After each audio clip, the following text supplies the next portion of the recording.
അവിടെ നമ്മൾ ഫോളോ ചെയ്യേണ്ട ഒരു മന്ത്ര എന്ന് പറയുന്നത് റെപ്പറ്റീഷനാണ്. നമ്മൾ ചെയ്യുന്ന കാര്യങ്ങൾക്ക് നമുക്ക് വേണ്ട രീതിയിൽ അപ്രീസിയേഷൻസ് കിട്ടാതെ വരുമ്പോഴോ, വേണ്ട രീതിയിൽ പ്രോത്സാഹനം കിട്ടാതെ വരുമ്പോഴോ, അക്നോളജ്മെൻറ്റ്സ് നമ്മളത് ആൾക്കാർ അക്നോളജ് ചെയ്യുന്നില്ലെങ്കിലോ, നമ്മളുടെ വർക്കിനെ അല്ലെങ്കിൽ നമ്മളുടെ കഴിവിനെ, നമ്മളുടെ ലക്ഷ്യങ്ങളെ, അവിടെയൊന്നും നമ്മൾ തകർന്നോ തളർന്നോ പോകാതെ റിപ്പീറ്റായിട്ട് പെർഫോമൻസ് ചെയ്തുകൊണ്ട് മുന്നോട്ടേക്ക് പോകാൻ ഉള്ളൊരു മൈൻഡ് സെറ്റ് നമുക്ക് ഉണ്ടായിരിക്കണം. അവിടെ നമ്മൾ ഫോളോ ചെയ്യേണ്ട ഒരു മന്ത്ര റെപ്പറ്റീഷനാണ്.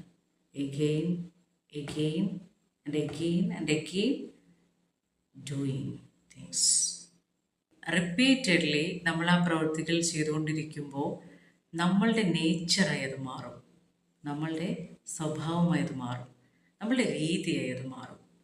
പിന്നീടത് നോർമലി നമുക്ക് ചെയ്യാൻ പറ്റുന്ന, ഈസിനെസ്സോട് കൂടി ചെയ്യാൻ പറ്റുന്ന മികവുള്ള നമ്മളുടെ ഒരു ഏരിയയായി മാറും.